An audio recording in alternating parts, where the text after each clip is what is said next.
आणि 4-5 महिने गेल्यानंतर मी दादांकडे सकाळी 6ला गेलो आणि त्या ठिकाणी मला सांगण्यात आलं की उत्तमराव,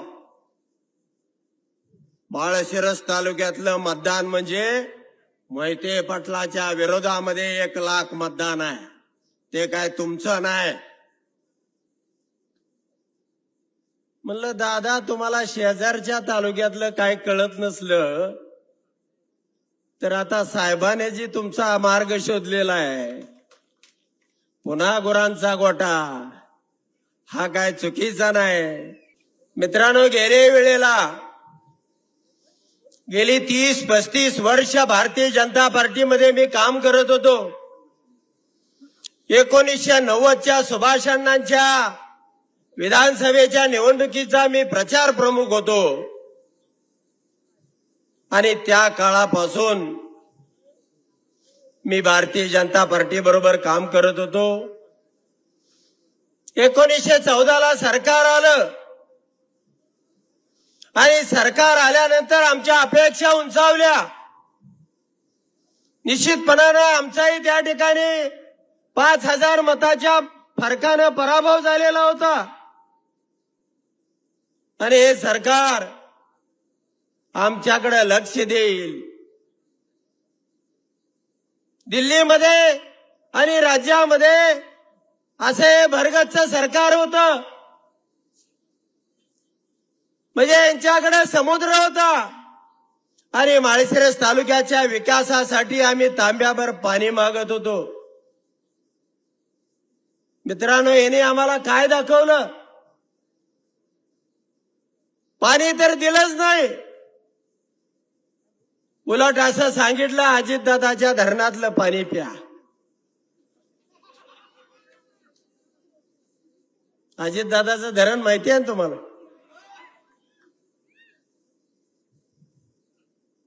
मित्रांनो, गेल्या 7-8 दिवसामध्ये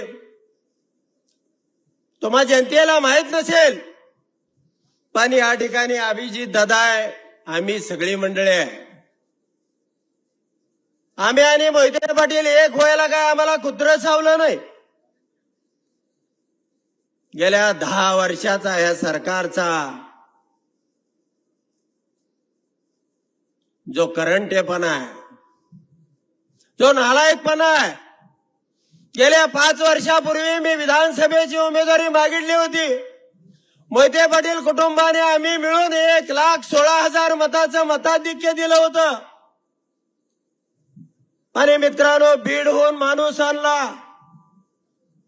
आम्हा दोघांची नेतृत्व त्या ठिकाणी संपवायची, तालुक्याला नागवायचं.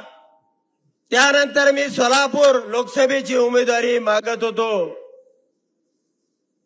मित्रांनो, उमेदवारी तर दिलीच नाही, पण तुम्ही पक्ष सोडून सुद्धा जायचं नाही. इतका दम मी माझ्या आयुष्यात कधी पाहिला नाही. साहेब, तुमचा जातीचा दाखला ठेवणार नाही, तुम्हाला इलेक्शन झाल्या जेलमध्ये टाकू. अनेक प्रकारचे दम तुम्हाला इथं शब्दामध्ये सांगणं उचित नाही, परंतु असं कधीही झालं नाही. साहेबांना आम्ही सोडून गेलो तरी साहेबांनी कधी आम्हाला अपशब्द वापरला नाही, कधी दम दिला नाही. अरे, जेलमध्ये टाकायचं असेल तर या सगळ्या जनतेला जेलमध्ये टाकावं लागेल. आणि म्हणून मित्रांनो, अनेक मंडळी माझ्या बरोबर त्या नागपूरच्या विमानामध्ये होती आणि ती आज टीका करतायत. तुम्ही मीडियामध्ये ती ऐकली असेल की जानकरांनी हुंडा एवढा मागितला की आम्हाला भोवळ येऊन पडलो. मित्रांनो, मी काय मागितलं असेल? तुम्ही आज सगळं जग द्यायला तयार आहे. आमदार, राज्यसभा, केंद्रात मंत्री.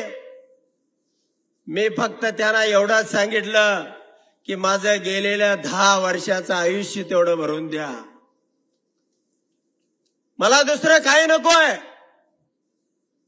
आणि तुमची जी राजकारणाची चाललेली ही पद्धत आहे, ही गरगर आहे, ही निश्चितपणाने मोडल्याशिवाय आम्ही राहणार नाही. त्या ठिकाणी शहाजी बापूही होते.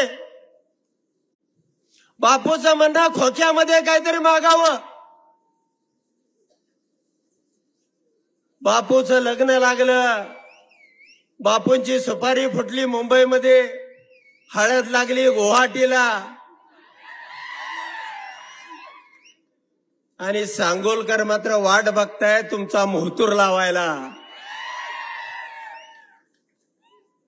किती खोक्यानं मुहूर्त लावणार आहेत? 50 खोके, 50,000च्या फरकानं तुमचा त्या ठिकाणी पराभव करणार आहेत. मित्रांनो, आम्हाला काय विमान सोडून माघारी यायला काय कुत्रं चावलं नाही. गावागावातल्या माणसांनी आम्हाला सांगितलं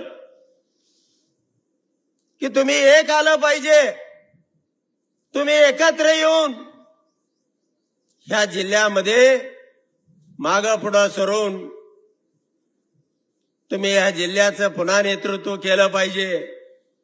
कुणीतरी पुढं आलं पाहिजे, पवार साहेबांना आधार दिला पाहिजे. आणि सामान्य माणसातली भावना नेत्यामध्ये आली आणि नेत्यामधली आमच्यापर्यंत येऊन पोहोचली कार्यकर्त्याच्या माध्यमातून. आणि म्हणून मित्रांनो, असं एकत्र कुणी कुणाला येत नाही. काल परवाच्या इंदापूरच्या सभेमध्ये मी अजितदादावरती टीका केली. त्यांचे अनेक नेते मला दम द्यायला लागले. यापुढे टीका कराल तर याद राखा, दादा उद्या सत्तेवर आल्यानंतर उत्तमराव तुमचा खेमाच होईल. मी म्हणलं का जोक करायला लागलाय? दादा आता बारामतीत सुद्धा निवडून येत नाही, काय येणार आहे? तुमचा शेजारी तालुका आहे, सगळ्यांनी त्या तालुक्यामध्ये त्या जवळच्या भागामध्ये सुद्धा गेलं पाहिजे. आणि मी त्यांच्या राष्ट्रवादी पक्षामध्ये होतो त्यावेळेला मी दादानी मला सांगितलं, तुम्हाला ताकद देऊ, तुम्हाला निधी देऊ, तुमच्या तालुक्याच्या विकासाची दारं मी खुली करतो, तुम्ही माझ्या बरोबर या.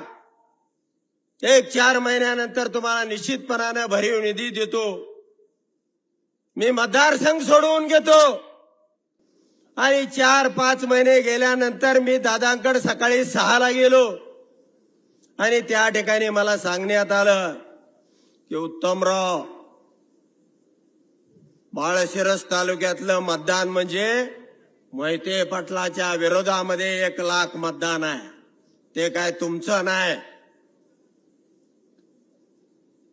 म्हणलं दादा, तुम्हाला शेजारच्या तालुक्यातलं काय कळत नसलं तर आता साहेबाने जी तुमचा मार्ग शोधलेला आहे, पुन्हा गुरांचा गोठा, हा काय चुकीचा नाही. आणि मित्रांनो, तुम्हाला एवढंच सांगण्यासाठी मी या ठिकाणी आलेलो आहे की माळशिरस तालुक्यामधून आकडा चुकणार नाही किंवा तुम्हाला एक उत्साह यावा म्हणून सांगत नाही, पण तो आकडा असा असेल की या महाराष्ट्र राज्यातलं रेकॉर्ड यापुढे 25 वर्ष कोणी मोडणार नाही, अशा पद्धतीचा तो आकडा असेल. आणि तो किमान 1,50,000 ते 1,80,000च्या आसपासचा असेल. एवढंच तुम्हाला या प्रसंगाने सांगतो आणि या ठिकाणी थांबतो. धन्यवाद. जय मल्हार, जय शिवराय.